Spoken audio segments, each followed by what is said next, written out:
Welcome to the session on commissioning and redefinition of the audience. A little bit about how the flow of this morning will go. We'll do some introductions of all of the folks on the panel here, talk a little bit about what our panel is about. We'll introduce some of the projects that we're going to talk about. And then there's really opportunity for discussion. So there's some questions that I've put together as moderator, but this is really an opportunity for all of you to engage with the panelists and ask questions as well. And then at the very end, we'll ask our composers on the panel to say some final remarks for the morning. So, first, to tell you who is here, our panel this morning is made up of some pretty remarkable folks. Kathryn Bostic is an Emmy-nominated and award-winning composer. I'm not going to go through everybody's bio completely as it's all in the program, but just to point out some highlights here. In 2016, Kathryn became the first African-American female score composer to join the Academy of Motion Pictures, Arts, and Sciences. Very much at home on writing for the stage, writing for the concert hall, and writing for the screen. She's worked with the Pittsburgh Symphony, has been an artist in residence with the Chicago Sinfonietta, and we'll hear about a pretty exciting project that grew out of her work with August Wilson, who's a very familiar name here in Pittsburgh. Ray Angry is a pianist, composer, producer, and arranger, and I hope we get to talk about all of those different parts of your personality a little bit this morning. Perhaps most known currently as keyboard player for the house band of The Tonight Show, The Roots. However, Ray has worked with an incredible array of artists from Jeff Beck and Wynton Marsalis to Esperanza Spalding, Terry Lynn Carrington, Mick Jagger, Diane Reeves, Queen Latifah, et cetera, et cetera. The list goes on. So hopefully hear some about that and how that all has played into the projects we're going to hear about today. Directly next to me is Suzanne Perrino, who is Senior Vice President of Learning and Community Engagement for the Pittsburgh Symphony. And under Suzanne's leadership, the Pittsburgh Symphony has launched several firsts, including the first fully inclusive sensory-friendly program, music and wellness programming, early childhood initiatives and symposium, and an Audience of the Future program for high school students. So lots of exciting programs, and I have to mention that Suzanne is an alum of Carnegie Mellon University. And at the end of the table, Jonathan McPhee, currently music director of the Lexington Symphony Orchestra, and as a former Boston resident, I have to say, definitely a salient figure on the Boston landscape as music director of the Boston Ballet for 28 years. Also a composer in his own right, having done arrangements of Rite of Spring and Firebird, the only authorized reduced orchestrations of those works.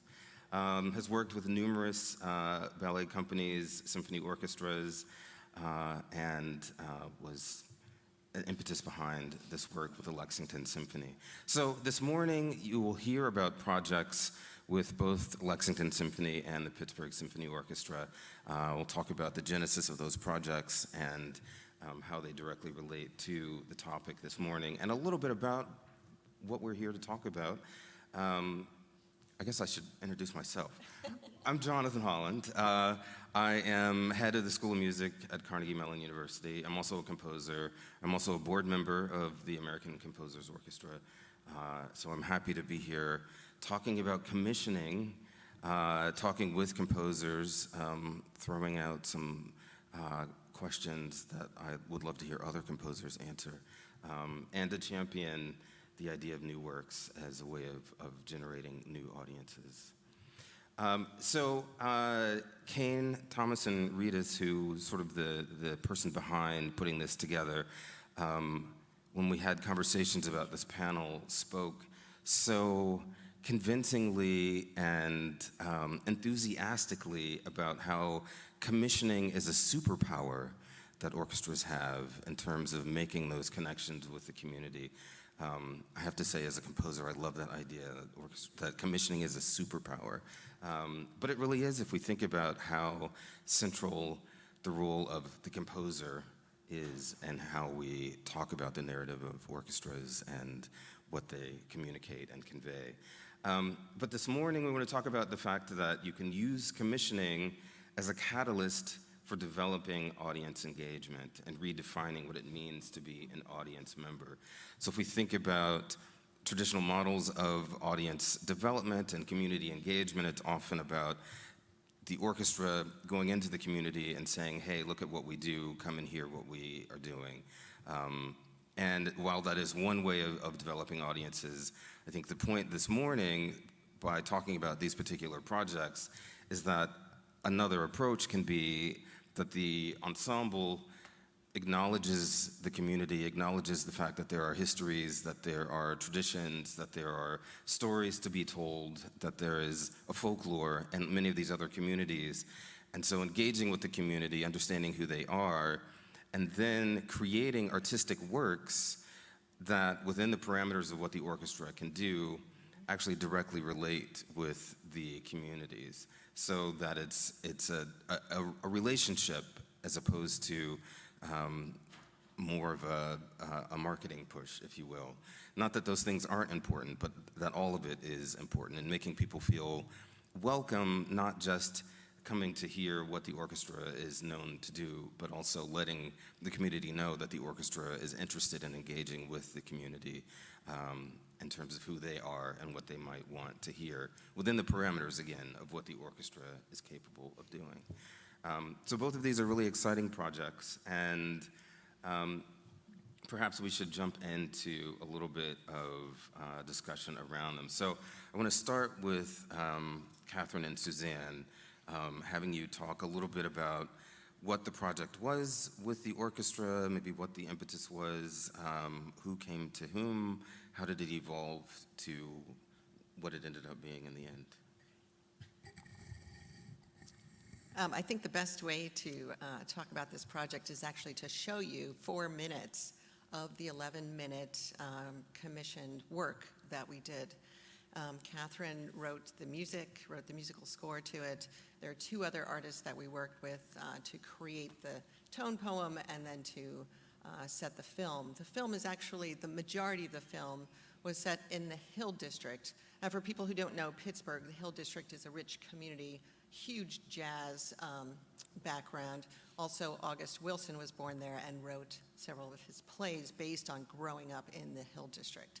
So we'd like to play the first 4 minutes. It is an 11-minute piece, so you won't get the full feeling of it, but we will be posting it on our website in September, so you will be able to come back and see the full version of it.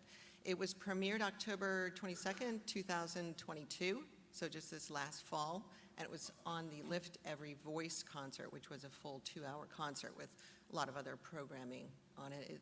This is the full Pittsburgh Symphony playing and conducted by Kellen Gray.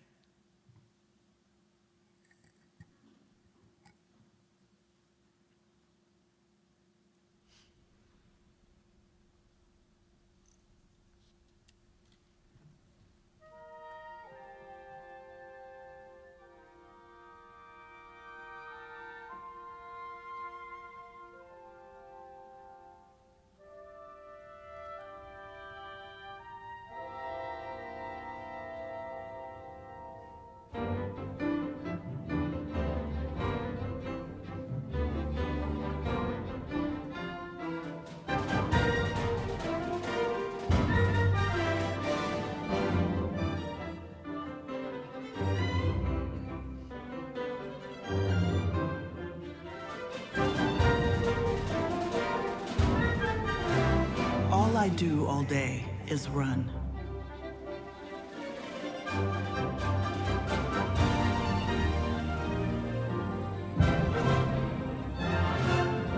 There does not seem to be time for one more thing.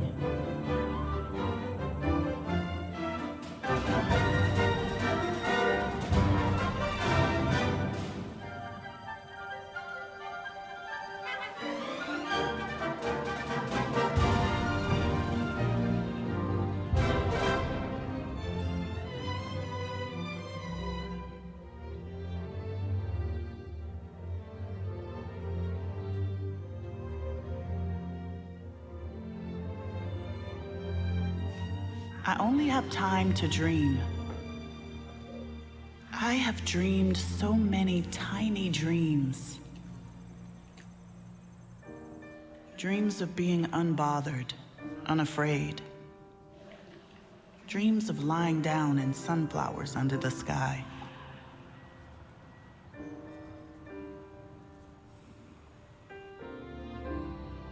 Don't I deserve that beauty?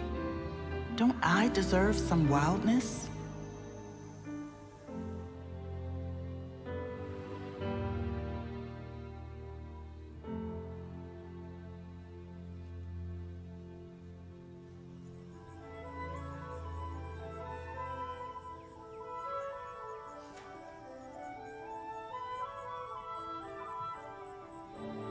A week ago, I found something strange. Maybe a week ago, something strange found me.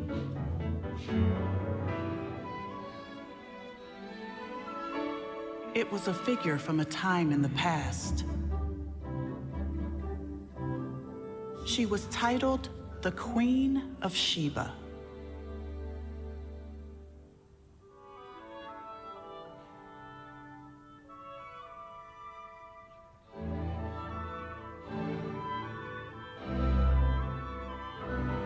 Somewhere, on a certain day, someone made that woman with everything in the world black.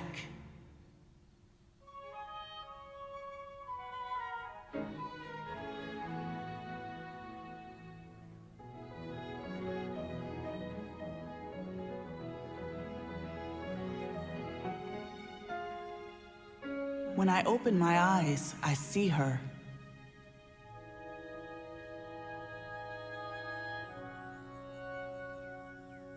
And she follows me.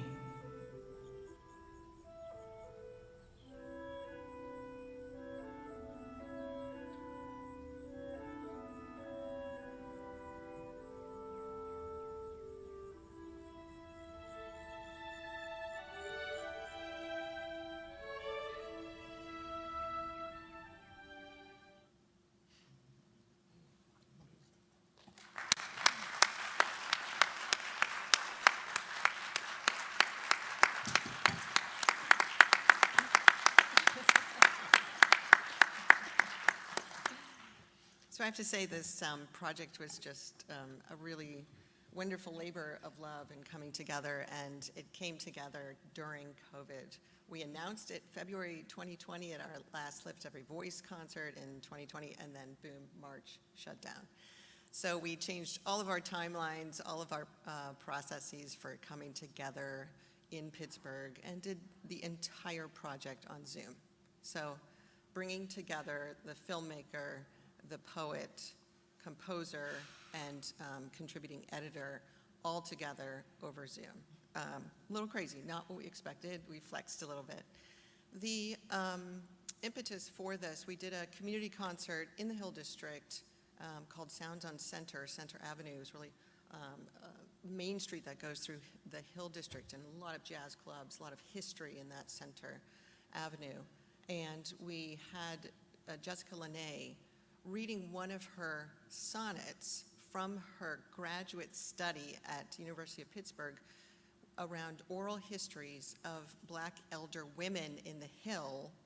And what she did is she did 35 oral histories, and then she wrote sonnets for each one. And after hearing her read 2 or 3 of them, all I could think of was that would make a great libretto.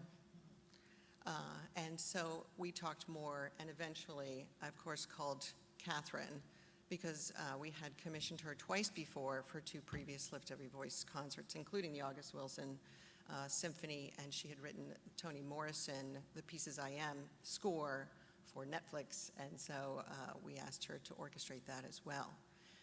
But this was really based on the Hill District, based on that oral history, and you saw the female protagonist thinking beyond her everyday busy life. It was a common theme that came out of this oral history project, that finally these women in their older years had an opportunity to think about themselves and what they wanted, and they didn't have to base it on their job, on their husband, on their kids. They had the freedom to imagine, and she saw that Black Queen of Sheba and thought, what can I do? How can I live my life to the fullest now that I have the opportunity?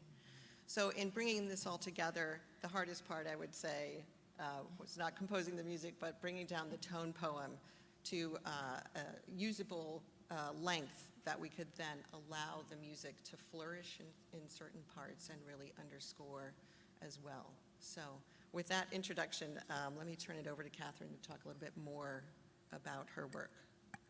Well, this was such a great opportunity for me because I've always looked at music in general, regardless of genre, as a sonic storytelling. So to have this orchestral canvas was just such a gift and quite remarkable. And to tie into what you're saying about what's possible, what can I be, part of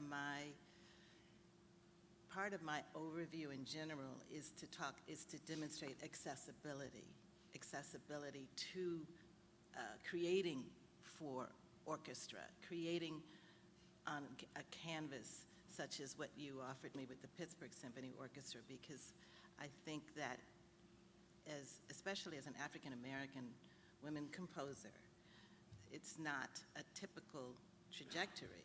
So my thing is demystifying access, and this was a great way to do that, not just for the obvious reasons, but to tie into the narrative of this particular story. What can I reimagine about myself that is already a part of my intrinsic essence? How can I elevate that? So this was a great way to segue into that, and I think you talked about musically wanting to have the narrative really embolden different genres. So later on in the film, there's a tribute to, what's the Wiley Avenue? Right. How could I ask that? I worked with August Wilson, and that's one of the movements of anyway. So Wiley Avenue, I have a more jazz-centric flavor with the orchestra. It was a lot of fun. So I'm deeply, deeply honored and appreciative that I had that opportunity. So thank you.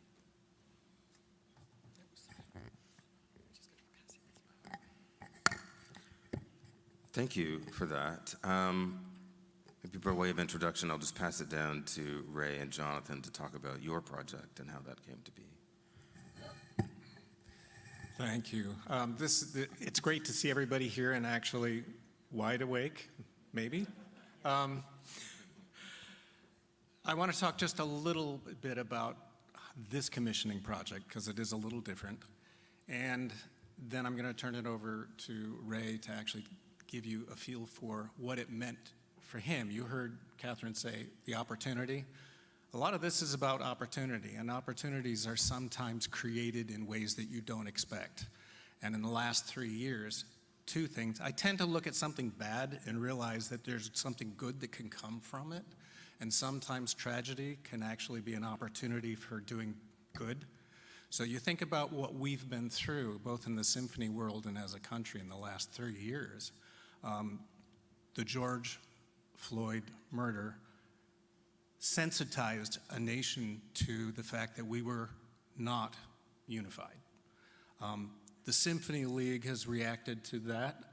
What I'm seeing at the League this year, I've never seen before, which is a real mix of different kinds of music. And, we tend as people to put things in boxes. So this is an acceptable box for symphony. This is an acceptable box for jazz. This is and we keep them all separate. And what we forget is there are people in all of those, and they usually hide one genre from the other genre. And I'm constantly amazed as I've gotten to know my musicians over the years to find out, oh, you play jazz. Oh, you play hip hop. I only see you in the second violin section in the ballet orchestra. It's a shocker. Just one little story talking about opportunities. So I've been in, this is 40 years, I hate to, 40 years. So in the 1980s, I was conducting for New York City Ballet, Martha Graham, Joffrey, and Dance Theater of Harlem. Mr. Balanchine and Arthur Mitchell, of course, were the catalysts for that. After a performance at City Center in New York, a woman came up to me who I didn't know. Arthur was with her, and she handed me a bag. And in the bag, there were a bunch of studio cassettes and some photographed manuscript. And she said, "I'm trying to keep my father's legacy alive, and I can't get a single performance for his work." And I said, "What's your name?" And she said, "Judy Still, William Grant Still's daughter." 80s and 90s, no one would play his music. Okay, you see what's happening today. So the pandemic is the other part of this opportunity because it basically broke everybody. All the orchestras shut down. Suddenly the programming machine ground to a halt, and there were opportunities created by the fact that now what are we going to do? Let's think creatively about what's important to the orchestra, what's important to the community, what kinds of projects can we do, and what's going to come out of it. So I had already had in the back of my mind trying to find a way to bring these different things that had happened in music since the 1950s, really, and bring them back together. And I'm very lucky. I have a multicultural family. My younger brother is, well, I'm the classical nerd. I went to Juilliard. He went to Hampton University, and in his senior year, he met a young man who you know as Questlove, and that was the beginning of the Roots being formed.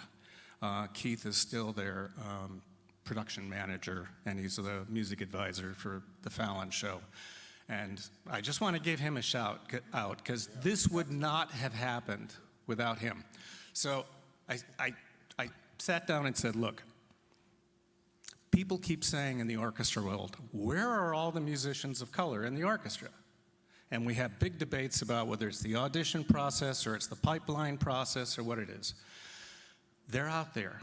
So if you don't have opportunity, talent's always going to find a way to bubble up.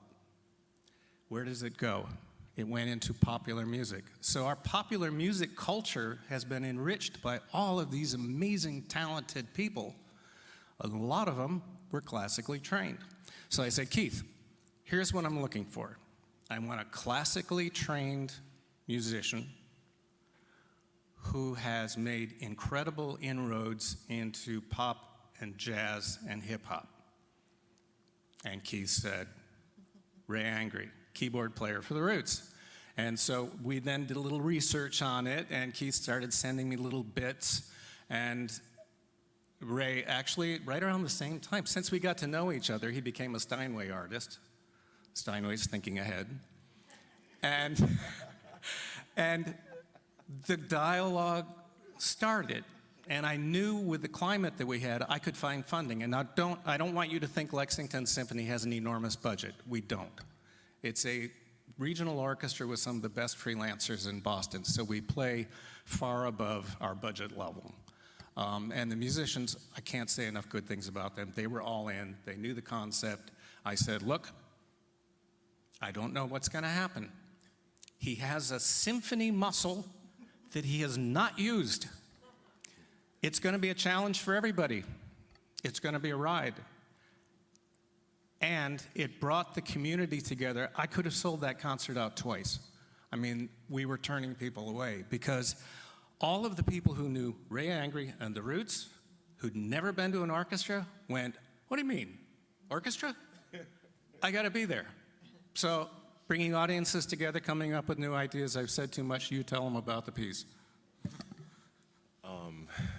Thank you. Well, first of all, thank you to the League for having me. This is beyond a dream. This is really great. I always dreamed of writing for an orchestra, but never realized that I could actually have the opportunity. And so I'm thankful for Keith McPhee and Jonathan McPhee, two brothers, you know, who saw me and said, hey, man, you have something, and I need you to step through this door. And it was scary, you know, but it was an amazing opportunity for me to study and to look inward and to create something that could have a potential impact. And for me, I've been in performing arts schools my whole life. I've seen kids practice 10 hours a day, me being one of them, auditioning for Juilliard and never getting in, and then they just give up on music. So I've seen the educational system sort of, kill dreams and discourage a lot of young people. But for me, I'm sort of like the kid who just never gives up, who falls down and just gets right back up. You know what I mean? And I realized that in my journey that the most important thing is to stay a student and to always learn and to always grow. So this piece was something that I wanted to create to have a social impact, and it's something that I wanted to, I love history, so I wanted the piece to take us on a journey from the beginning of time, from the beginning of humanity, and just explore what that narrative is. And for me, power is the common thread throughout all of humanity. Either someone's trying to take your power, or you realize you have power. And so, at the end of the day, love is powerful. The love of Jonathan and love of Keith McPhee allowed me to look inward and love myself enough to wake up at 5 o'clock in the morning every day writing.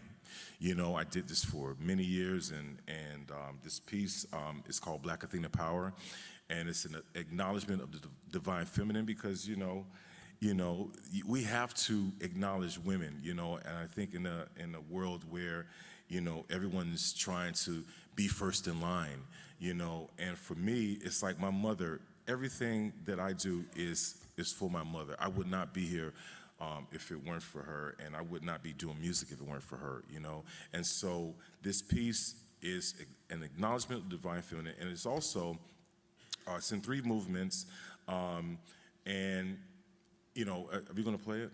Yeah. Okay, because I feel like I'm talking too much. But anyway, I just wanted the piece to also bring communities together. I love jazz, I love classical music, I love hip hop, I love all these different genres. And a lot of times as a creative, you have to sort of pick a lane. And in school, they say, you gotta, do this, or, if you're doing classical music, you can't study jazz. If you're doing jazz, you can't. And I thought that was a ridiculous notion, because I just see music as music. It's 12 notes. And it's what you do with those 12 notes is up to you. And also, music is something that people should feel. You should have something that is not just for your own ego, but something that can be used to heal someone, make someone's day better, bring communities together. So that was the purpose of this piece, and I'm so happy that I was able to have this incredible opportunity to write a symphony, and I look forward to doing more. Jonathan, can I set it up? Yeah, please. Okay. So I just to set up what you're going to see, because we've got 2 minutes, and I picked selections in it to try and show you the wide variety that's in the piece and how it hangs together, and give you at least a feel of that narrative that Ray was just telling you about, and a little bit of the reaction at the end, because it was like a rock concert, which is not typical for Lexington, Massachusetts.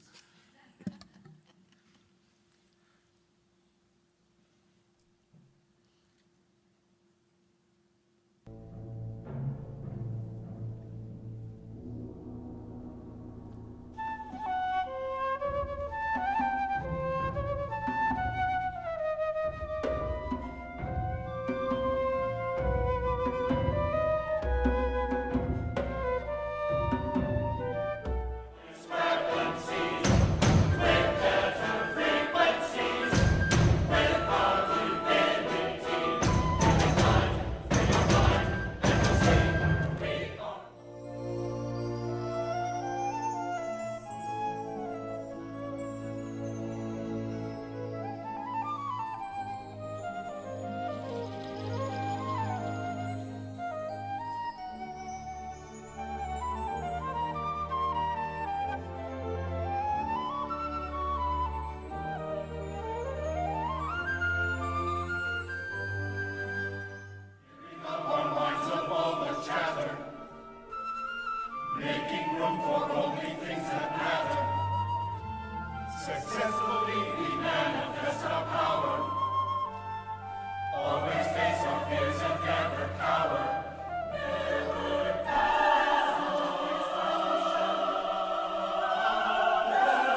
have tons of questions, but I want to encourage all of you who have questions. There are microphones set up, so please feel free to step up if you have things you want to ask. You've all touched on something that I'd love to talk about a little bit, because I think it's important in terms of engaging with communities and the power of words and titles. So this idea of being a composer, and this is both for the composers, but also for the ensembles too. But maybe Ray, starting with you in particular, I wonder if you could talk about how you navigate the idea of being a composer versus being a producer versus being a DJ versus being a creative artist in different ways. I mean, I wouldn't imagine you would walk in the recording studio as Ray the composer, in the same way that maybe you don't walk into a rehearsal with an orchestra as Ray the producer, but maybe you do. Like, so what, do those words mean anything? Do you approach them differently? Do you feel like those are different aspects of who you are? Do you have to be somebody different in different circumstances? That's a really awesome question. So the problem that I have oftentimes is, if I work with a producer, they'll see me as, oh, he's the musician. If I'm with some hip hop guys, they see me as, oh, he's the classical guy. So I have, I'm a chameleon, and so I read the room, and I love being creative, and so I think that there's no difference between me producing and me composing, because at the end of the day, it's music and it's creation. I'm creating, regardless. So I'm able to connect with a songwriter. I'm able to connect with a conductor, and I see it as one organism. You know what I mean? So I'm also not a DJ. But I just see music as music. If I'm producing, it's the same as composing, because I'm still thinking about the narrative of what the song is or what the piece is. It still tells a story. So I feel like music is about storytelling. So as a producer, you produce a story. As a composer, you compose music for the story. So that's how I view music. That's great. Kathryn, I would ask you a similar question. If you're writing for a play versus writing for the screen versus writing for the concert hall, is it all the same person? Are there different ways in which you approach those things? And I guess through all of this, I'm thinking about how it is you are seen by those who are looking at the work that you're doing. Do you feel like there's a difference in all of those? Yeah, I think in terms of writing for theater and film, you're hired to deliver the vision of the director, the producer, or the creative team. So you're part of sort of this massive organism, to use your word, that is part of this narrative. So my position is to be of service to that intent.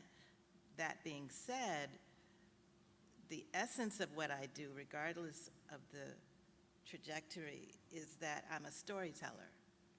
And that has enabled me to feel comfortable and grow in confidence to approach any genre, whether it's scoring for a dance company, a play, a movie. My whole thing about what I do as an artist is that it makes me happy. It's real simple. It makes me happy to be able to tell stories sonically. And what I try to deliver in communities, especially since the arts have been hideously removed from the school system. It's disgusting, frankly. I'm sorry, put the coffee over here. So we have a responsibility, in my viewpoint, as artists, as creators, we have a responsibility to encourage and indulge our youth with with their capacity to be storytellers. So I just, I show up. I definitely, in the score composing world for film, because unfortunately, we don't have a union. So you will at times be tasked with writing revision upon revision upon revision, only to have them go back, oh, I think after 20, I think I do like that first one you did, you know? So, and you can't really say I'm not doing anymore, because there's a whole line of composers, you know, waiting to get that gig. So it's really, how do you, it's being a team player, but also respecting your own innovative position in that team.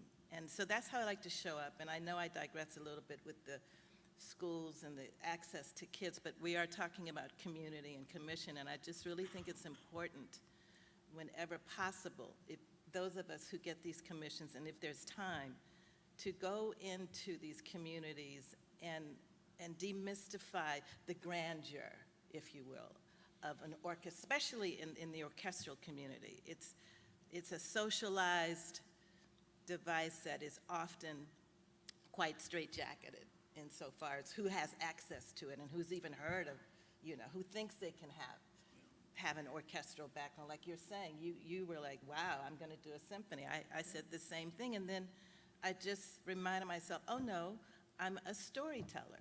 So I want to have kids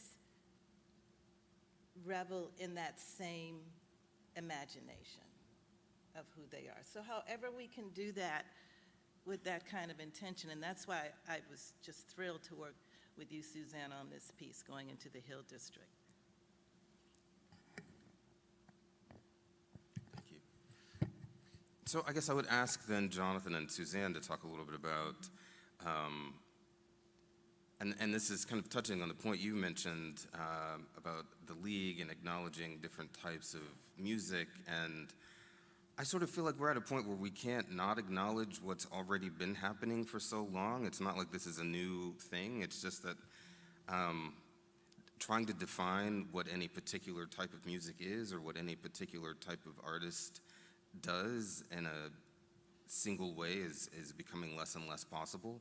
But in relation to these two projects, did your organizations look for artists who were multifaceted, or was this sort of a happy accident based on what you wanted to do and who it is you found to do these projects? I think I'll answer more broadly in saying that, well, we went into this project intentionally, but based on some history of working together. But when we talk about education and community engagement programs, we're really talking about what will take a person on that journey from walking in the door to having this more transformative, you hope, experience when they leave. What's going to build curiosity, what's going to want them to go home and say, you got to hear this concert, you got to come back here, I have to tell you about it, and they own it, and they want to share it with other people, right? I'm going to look up Ray and go get a recording or download something because he was so inspiring, right? That's what we want to get to. So we use in education and community music as more of a medium or a tool or a way of getting that person from point A to point B. If it's a jazz piece, and often we have many different types of genres throughout our education and community programs, different types of artists, drawing hopefully more locally, because one of the initiatives that we really try to promote is uplifting those artists in the community that are amazing, that never get recognized. And we've got this huge platform, we've got this huge hall, we've got a marketing machine. So we have the ability to lift up others. And you know, Toni Morrison, that was her whole, you know, like once you make it, make sure you bring everybody else with you who's not made it yet, right? So this piece was very intentional, but it came from a relationship with Jessica Lene, the writer who grew up in Pittsburgh, again, a local artist, and Njeme Najai, who's this incredible multimedia young artist, again, from Pittsburgh, and then Kathryn. And Kathryn had worked with us on the August Wilson Symphony, and we should talk about that in a little bit because that was amazing, and I have to give a shout out to Lucas Richmond as well for helping us on that journey. another fabulous composer, conductor that we've worked with over the years and continue to work with. And also on the Toni Morrison, which was taking another film that existed, orchestrating that music and bringing it to a whole group of people that had never heard it before and could actually, later access it on Netflix. So we hope that they actually did that. Long story short, we use all different kinds of music artists to get from point A to point B for people in that meaningful, engaging experience. There are some fears that we have to deal with.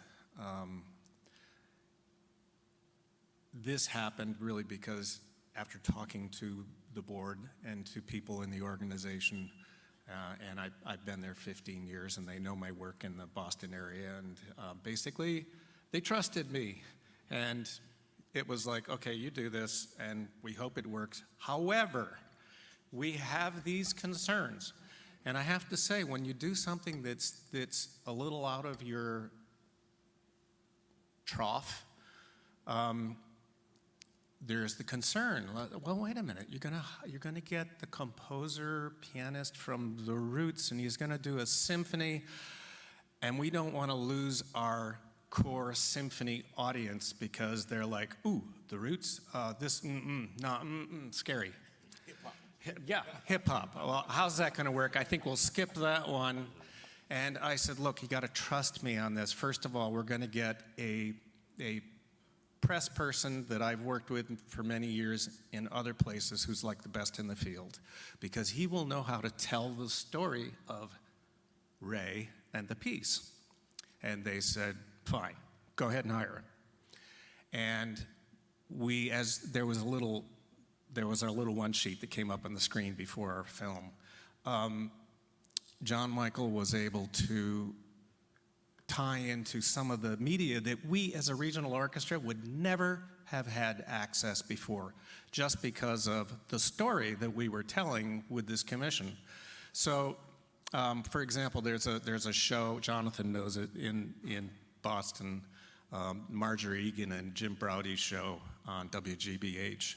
Now, never would a regional orchestra get on that program. And the curiosity factor, and we said, yeah, Ray's, I'll bring a piano and he can play. And it's a live performance spot with glass windows on the street by the library in Boston. We had a crowd outside the window. And that show, after the producer contacted me and said, in 13 years, that broke all records. And as you can see from the one sheet, those outlets that we got, 15 million hits. It's grown since the November premiere. It was 12 million back then. Unheard of for a small regional orchestra. So that builds community trust. It builds trust within your marketing department, your development people, that, sometimes the crazy ideas are ones that actually can bring people together in ways that have never happened before. But, we are the symphony world, and this is 40 years of being ballet and regional. New thinking is scary. New ways of doing things is scary. Development says, I've always done that. I'm not going to change the model. And times are changing. So we need to make calculated risks. And programming is our superpower. Programming is the thing that brings all the other departments into focus. Marketing has to work with programming, has to work with development, has to work with your community, has to work with your education programs. They all go together. So can you all talk a little bit more about how it is the word get out, who it is you were able to bring into the concert? I mean, you've talked a little bit about the marketing behind the Lexington Symphony program, but maybe talking a little bit more about were there other activities that were part of these projects, and also what was the result in terms of who came to the performances in both situations, and maybe even some of the residual from these projects as well. Can I just jump in? Sorry, Susan. You're fine. We would love to have done things. I mean, we had Bashiri Johnson, who's one of the great percussionists of all time, Michael Jackson's percussionist. In fact, that's where we met, like decades earlier in LA. Carissa Lee, who you saw playing the solo flute, who's now playing for? Lizzo. Yeah, that's what I thought. That's where the strain on an organization, we just couldn't handle it. I mean, the school system wanted to do something, and with a small administration, and I knew it was going to be a ride. I mean, I kept warning people in the organization, this is going to be taking a tiger by the tail, and you guys have got to be ready for it. And when it happened, they all went, ah! So we were doing well just to get the whole thing on, in performance.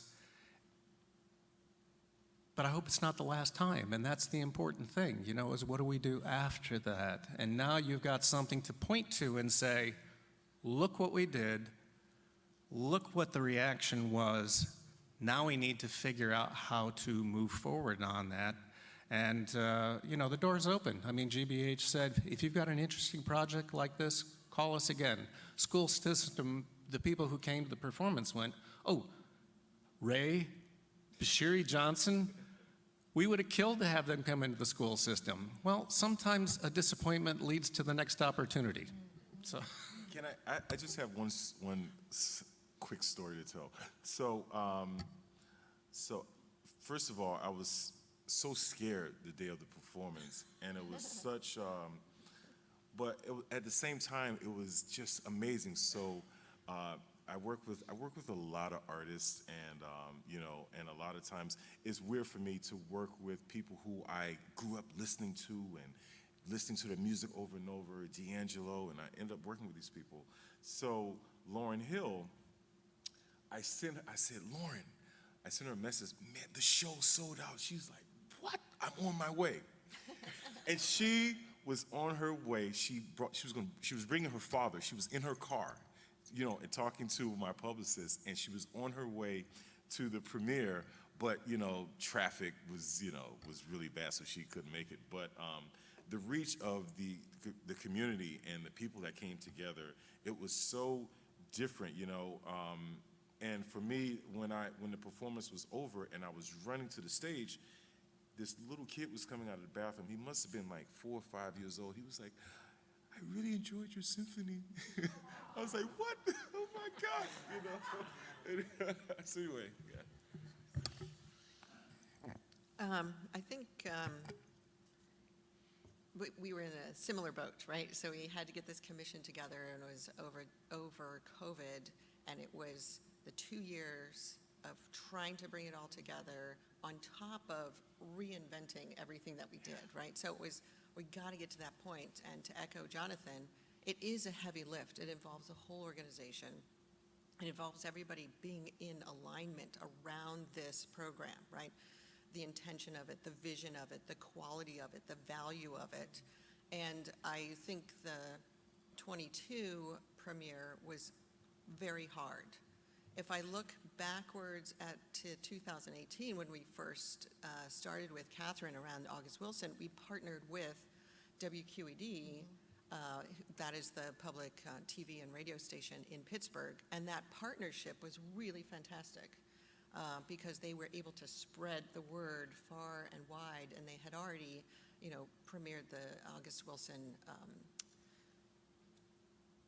what would you call it? The film, Yeah, The Ground on Which I Stand. Right, through QED. So they had already worked through a lot of this and knew the material. So partnering with a big organization, big media organization like that was really fantastic. And we also had Felicia Rashad in town, who had worked with August Wilson, who, you know, was just amazing, and went to CMU and talked to the students there. Kathryn went to the Creative and Performing Arts High School. I think Lucas went somewhere as well. So we kind of had more of a launch on that 2018 that was far and wide, and we had a lot of amazing community, but also people that came from all different areas to that just to hear that premiere and to connect with the August Wilson legacy, because it is so big in Pittsburgh. So we had a real array. But I would just echo Jonathan's comment that it is a heavy lift, totally worth it. But we have to advocate internally all the time that this is really important programming.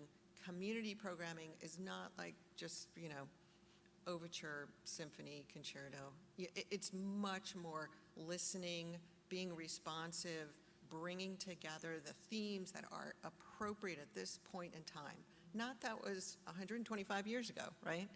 What is important at this point in time? What is not only relevant, but necessary to bring to the forefront and to celebrate or to investigate or to explore through music, right? Using music as a medium.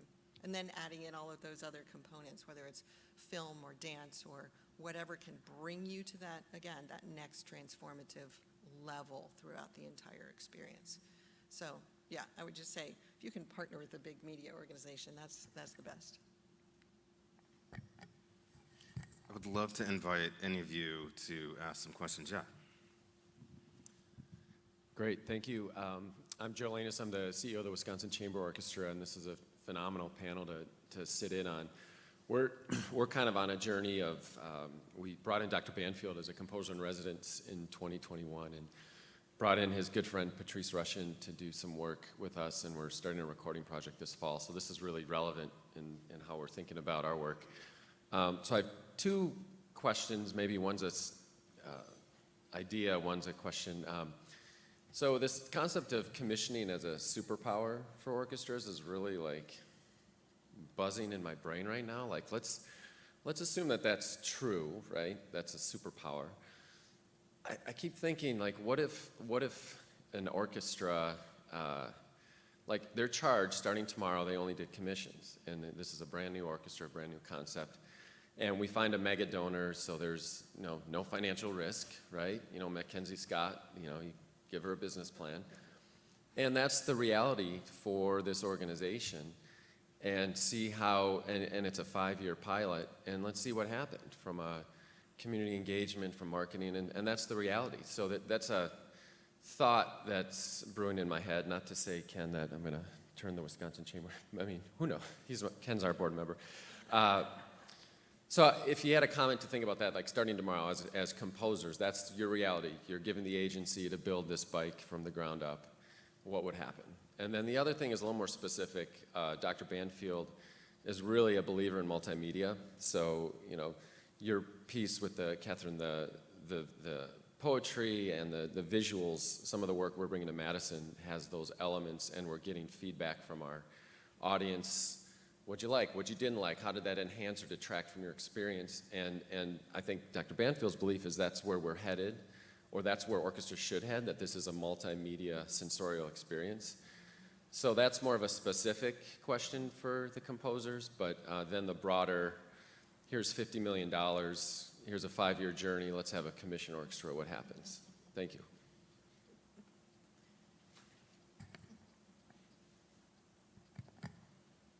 Wow. You got the question. I'm like, wow. I do appreciate the multimedia aspect of what you're talking about, or mixed media. Oh, sorry. I said I do appreciate the multimedia, mixed media aspect that you're talking about. Being a film composer, it's something that I'm comfortable with. I think back to the community outreach aspect, especially again, getting youth, getting young people not only curious about, oh, that was a nice sound, but what was that instrument? What is that? I want to know more about that, or I want to know about the way this was created, because I think that technology is fantastic, and it is part of this multimedia platform, but the actual playing of an instrument is becoming a little bit more, it's almost, is it extinct? Is it? Not yet, yet. no, not yet. I know, I'm being overly reactionary. But I think the multimedia aspect it's a great way to bring in sort of a comfort zone and a curiosity with the community. And in our instance, going into the Hill District and referencing these incredible, iconic, historic places and just making it something that was accessible that way was really helpful. And I think it can be something, on the other hand, at times that can distract. I think there can be an overload, and that we have to trust that the music is still capable of storytelling.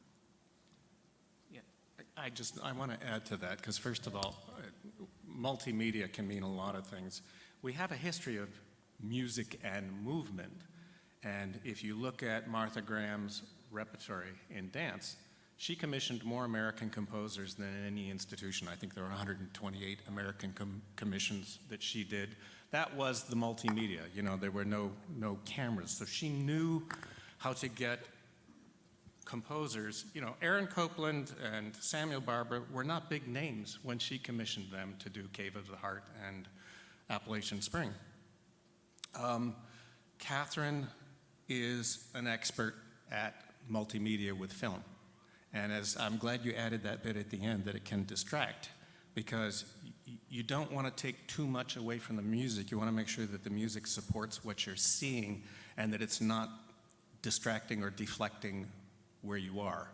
And Ray is doing actually more and more film too. Do you want to comment on that? Yeah, I absolutely love film scoring. I had the pleasure of scoring this film called Descendant, and I really I love the idea of mixing medias together. You know, I feel like the audience sees music, they don't necessarily hear it. You know, and I feel like, you know, with streaming and whatnot, all these things that are competing for people's attention, because the attention span is so short now, you know, and people are consuming so much content. And also the technology is expanding. You have things going on with AI and whatnot. And I really feel like as creatives and composers, we have to take the technology and create with it and make it a part of our storytelling. And so I really love visuals, and I love the idea of, seeing, you know, a lot of times, you know, you have movies where people will go and see a live version of Avatar, you know, with an orchestra, you know, and I would love to see more of that with original music, and, you know, and creating new stories and creating, you know, I don't know, like, you know, composing a piece, but also composing a visual that goes along with it. And to me, it shouldn't distract, because it's a part of the same organism, and people are experiencing the music. A lot of times when you're hearing music, you sort of creating your own, you know, thoughts of what the music might mean to you as an audience member, you know. So I feel like there's an opportunity there to engage people who normally wouldn't come to the concert hall, you know. So I believe we probably have a related question. Yes. Basically, I'm trying to address the newness of instruments. When you're writing for an orchestra sort of has standard instruments, and there have always been odd instruments getting put into the orchestras, like typewriters and theremins and other things, and that's fine. But you run a risk if you're putting in the modern instruments that are MIDI instruments. The ranges are different. There are certain instruments that don't exist, and they're going to be sort of evanescent. They're going to be like a moth flying into a flame. I feel that if you write a piece, it's not going to last, because it's going to be like an 8-track tape. It's going to be gone. It's going to be like beta if you write for something on, you know, on a software program, because the software program's going to be gone. And Are you guys trying to write for things that are going to last? And if so, what kind of instruments can you be sure are going to be good for the next 50 years?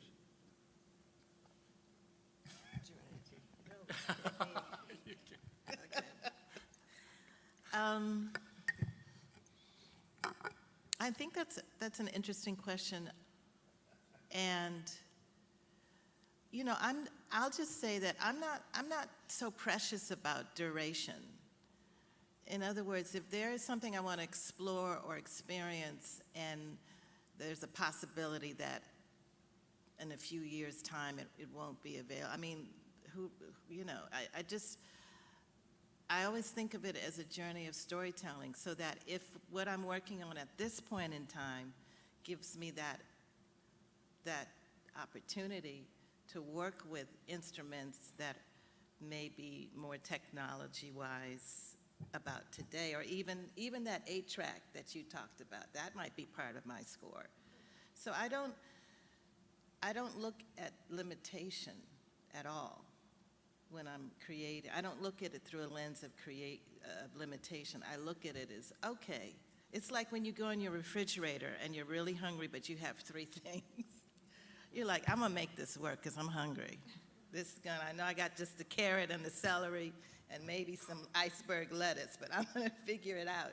So for me, it's not stagnant. It's what is available and how is that gonna serve the narrative of the story that I'm collaborating with. I'm going to talk about what we did and hand it to you on this one. Okay, so this is a really interesting question, and in the ballet world, I can tell you I have had some major headaches with a ballet score where the ballet became very successful, and the score had an electronic instrument that doesn't exist anymore, and you go through all these headaches trying to figure out how to find a Yamaha whatever that doesn't exist with the plugins and the whole thing, and so approaching this, and I'm going to give the second half because it grew to Ray. So we sat down with the contract and we said, okay, what's your first vision on this? And the first vision was solo soprano, solo flute, and orchestra, and we said 2 flutes, piccolo, 2 oboes, and any changes had to be with the music director's written approval, all right? Parameters are really good things for everybody. However, you want to tell the rest of the story? So, yeah, unfortunately, my ideas, grew. Yeah, my ideas really grew. I felt like, in telling this story, about Black Athena Power, I felt like I needed a choir, and so, and also I felt like rhythmically I wanted to mix the worlds together. So I wanted someone who was an expert at every African instrument available, and Bashiri Johnson is that guy. And so I paired him with the orchestral percussionist, and mixing those worlds together, it was just, you guys only heard just a snippet of it, but those guys were having fun, and that was my purpose, to mix worlds together. And then the choir was just, it was just amazing, to mix all these elements together. So I just, yeah. So the end result means you negotiate where you're going to go in this whole thing. So he came back and he's like, soprano's just not doing it for me. I need a chorus. And I was like, okay. And then we got off Zoom, because this was all through the pandemic that we were developing this. And I thought, okay, my job is to go out and find the money for that, which I did with the help of board members. And so I wasn't encouraging you to change a lot. On the other hand, it was like I wanted to give him the artistic freedom to realize his vision of what the piece was going to be. Luckily, he didn't come up with some Yamaha XY whatever that doesn't exist anymore. And also, you know, technology always changes, but I never compose from a place of fear, you know, or, you know, because it doesn't serve the music. And also, you know, 8-track tapes might not be around, but vinyl records are still around. You know what I mean? So even if you feel like something is, oh, it's not going to last, you never know. You never know because, you know, a piece of music can find its way through the ether, and then all of a sudden some little kid is like, what's that? You know? So anyway. You know, not to be doomsday, but Adolph Sax created the saxophone in 18 whatever it was, and it's still a special request when you want to add it to a piece. So I think you grab what's available and use it, and as you say, technology advances so much that we can simulate a saxophone if we need to nowadays, even if it's not available. Hi, Eli Campbell. I'm Annual Fund and Grants Manager at the Buffalo Philharmonic Orchestra. Suzanne and Jonathan, I wanted to ask what kind of internal communication and strategies you have for building that support and cohesion around projects like this, and if you have advice for how sort of more like mid-level people can talk to leadership and lead upward in support of these kinds of projects. Yeah, absolutely. I would say the best way to advocate internally for these projects is to build an advisory board or to build a team or some champions, some partners in the community with a few other staff members. Because when I go back and I say, oh, the community, right, the community committee said this, it has a certain amount of weight. But if I bring my COO with me, I bring my head of development, I bring my marketing manager with me, and I say, you know, I really want you to hear firsthand so that we can craft the marketing approach very specifically to this program, it makes all the difference in the world because they are face to face with the community, and it's very hard for them to say, oh, I didn't hear that, because they heard it, right? And now they've got to respond to that, and now they're accountable to that person in the community. Instead of sitting in the office, door closed, on Zoom, right? That's very impersonal. When you're face to face, that's very impactful, and it changes people. Over a period of time, being accountable to people in the community changes the way that you manage, you create, you curate, and that's, I think, really vital to this whole programming approach. I'm just going to add to what Susan's, I mean, to me, the most important thing, regardless of how big your organization is, Pittsburgh Symphony is huge. Okay, but it still comes down to face-to-face people. I'm sure, I mean, I've got sort of two worlds. I've got this Lexington Symphony Regional Orchestra, but I've also been with the big ballet companies and have always been very active in development and marketing with them too. And you all keep, in development departments, you all keep little notes, you know, so-and-so loves Sibelius, you know, so-and-so loves this. And whenever there's a project that's a couple of years away that you can plan for, and sit down with your development people, and there's, again, face-to-face internally building trust, and say, okay, here's the vision for something that I think is important for us to do, both for what we do in performance and for the community. Who do you have on your books who's got a little flag that says, this is of interest to me, or I happen to work at the Children's Museum, or my husband is the chairman of the board for the Children's Museum. I mean, all those little connections, sometimes they'll sit there and they're just waiting for somebody to come up with the right artistic thing to be able to go and say, hey, you're passionate about this. Here's the intersection between your passion and our passion. What do you think about getting behind it? And do you have friends interested in the same thing? And so then it's that one-on-one that Susan was talking about, face-to-face meetings, that builds the excitement, and as you build the excitement, you're building commitment to be able to support that. And then it takes away the scariness for the organization that's like, oh my God, are we going to sell tickets to it? Are we going to get the schools to participate? No, if they're excited, that's going to take care of itself. And you're working far enough out so that ideally when you get to that point, which happened even with you, it was paid for before we got to the tickets. And that's what you want. Remove the risk for the organization.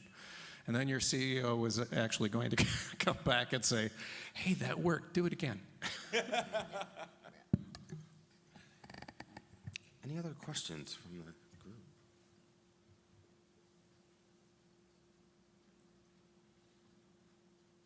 Hi there, Richard Logothetis, audience development person in between gigs in the Boston area.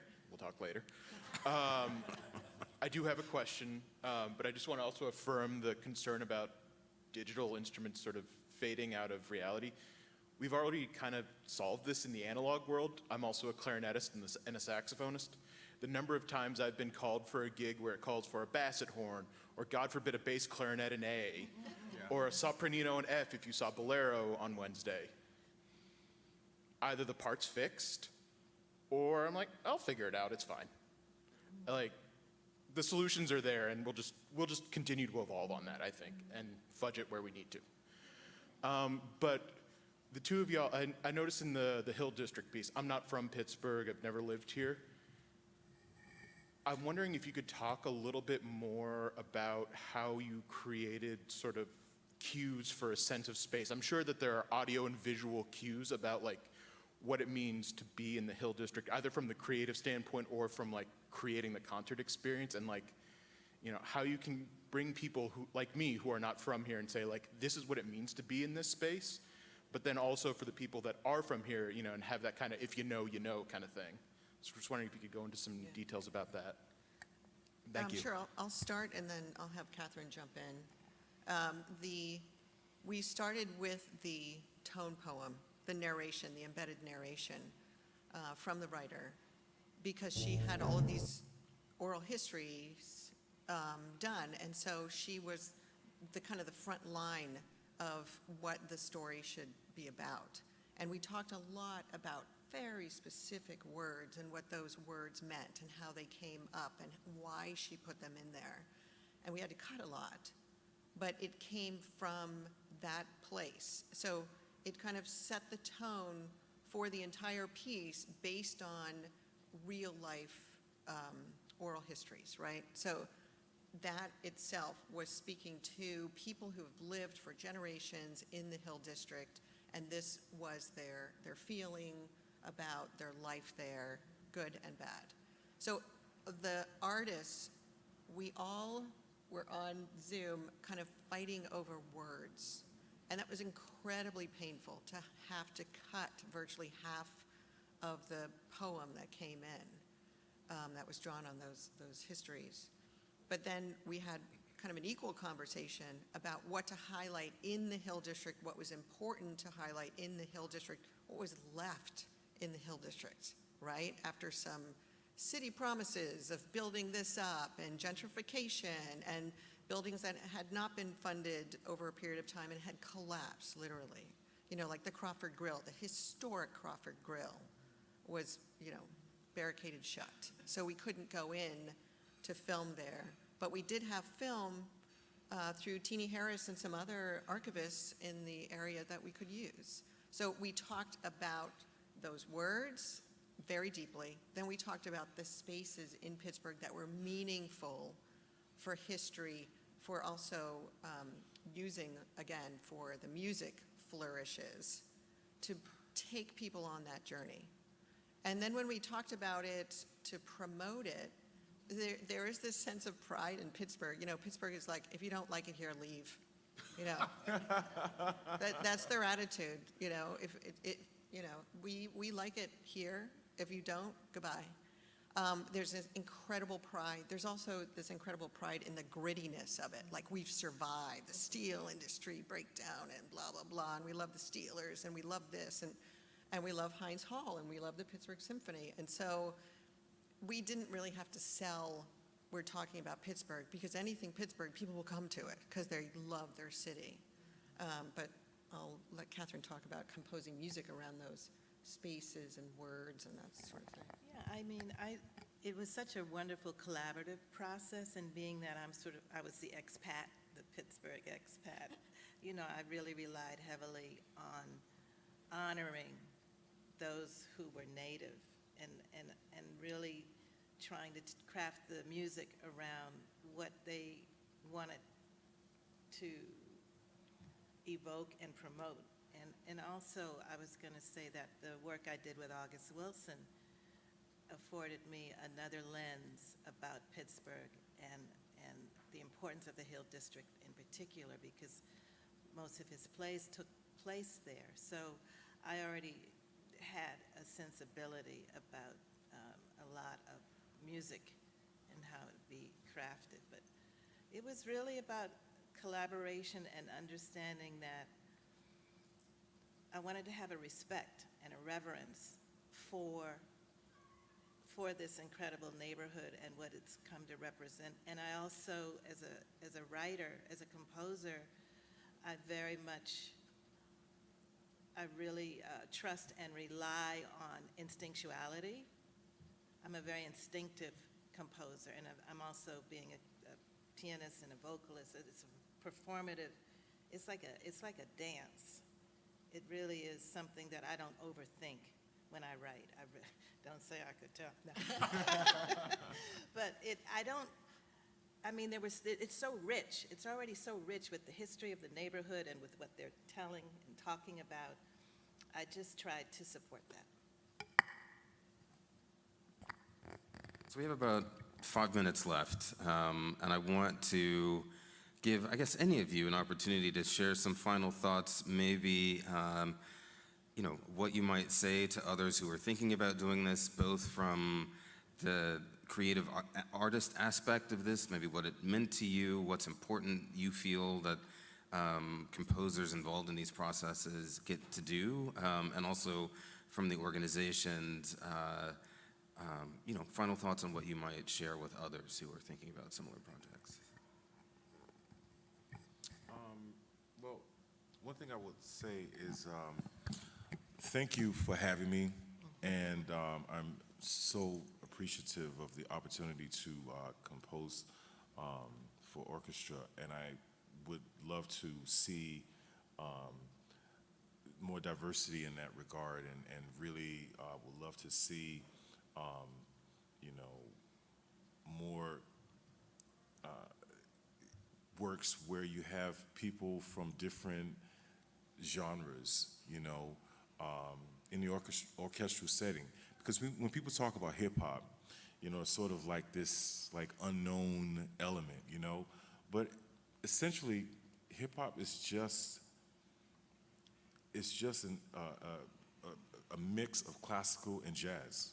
That's what it really is, And at the end of the day, creativity starts from improvisation, And these are things, when people say, "Oh, you play jazz," or "You're an improviser," to me, composition is improvising, it's theme and variation.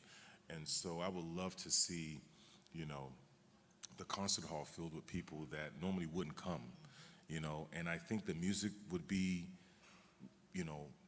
better. And I love Stravinsky, I love Beethoven, I love Bach, I love Duke Ellington, I love Brahms. All of these composers to me are like cousins, and it's all connected. And and creating new music doesn't have to be atonal to be new. You can still create new music that speaks to people and speaks to audiences, and music can still have an impact. Okay, I'll add to that just a little bit. Ray was playing a couple of blocks away yesterday at 4:30, and we were all sitting there listening to his performance. And all of a sudden, he stuck in some Bach with the trio, and it was like, yes! And, I'm standing there looking at people and going, I wonder how many people know this was Bach, or if they thought he was just, coming up with something really cool to put in the middle of it. But that connection, that bringing people in, and really, really touching them, I hate to see separate audiences because music is just a very broad scope. It can be used for dance, as you saw in the performance that Pittsburgh Symphony did the other day. Did you notice how the audience changed when the dancers came on? I mean, we should be using all of these different advantages to be able to go out and broaden our audience, because if we keep doing the same thing the same way, that audience, you know, it's like, well, I can only market it this way because I want those people. I mean, in dance, we've been through the same thing. Okay, we've got our Nutcracker crowd, we've got our Swan Lake Big Story Ballet people, and we've got the little teeny contemporary ballet group. And if you do too much of one thing, you lose the others. So you need that mix that goes in there. But looking at the musicians and seeing the opportunities in the richness of each one of those people is important. And I am old enough that I remember going to Juilliard when, and I'm not going to name who the faculty people were, but there were composers who were like, I don't care if anyone hears the music I'm writing. I'm writing for me, and that's it. And then I look at, you know, the crowd last night watching Ray play, and they're there because they enjoy the fact that he's telling them a story, and the story goes to the bass player, and it goes to the drums, and it goes to the saxophone, and it comes back to the piano. And people just follow it. And that experience should always be part of our symphony experience. I'm going to selfishly say everything you need to know is in the superpowers of the Education and Community Department. Yes. You know, oftentimes education is used as the stepchild, you know, that has to be done, right? That brings in the money, that brings in the contributed money, and it's the little kid on the poster, you know, having a good time at the symphony that brings in that money. We actually have real conversations with community people, and we're programming. We have a really great relationship with MCG Jazz, with Marty Ashby. We program for that journey, for deep, meaningful, engaging experiences. And the farther we get away from that, the farther we just say, we've been doing this the same way for 127 years, that's how old the Pittsburgh Symphony is, the farther we get away from community and connecting with community and being responsive to the community, right? So I'm going to say, if you haven't talked to your education people, go back and talk to them and learn from them and use their superpowers. Well said. Wow, this is all hard acts to follow. But I also believe that education platform and that outreach, it's essential, because there has been such an unfortunate compartmentalization of music based on genre. And yeah, it is a subjective thing. You have your taste. Some people don't like that, you know, they like what they like. And I'm not being dismissive of that, but I'm talking about the narrative and the belief system that continues to be recycled. Okay, this is a Eurocentric platform. This is an Afrocentric platform. This is a, you know, whatever the belief system is that has a disregard for the fact that music is universal. It's a universal, vast, it's an ocean of sonic possibility. So just like each of us, yeah, we have our quote unquote, you know, that's a this, that's a, but the essence is so much more than that. And I think that's where we as educators and composers can restore an appreciation of each other creatively. So that's you know, for me, very important.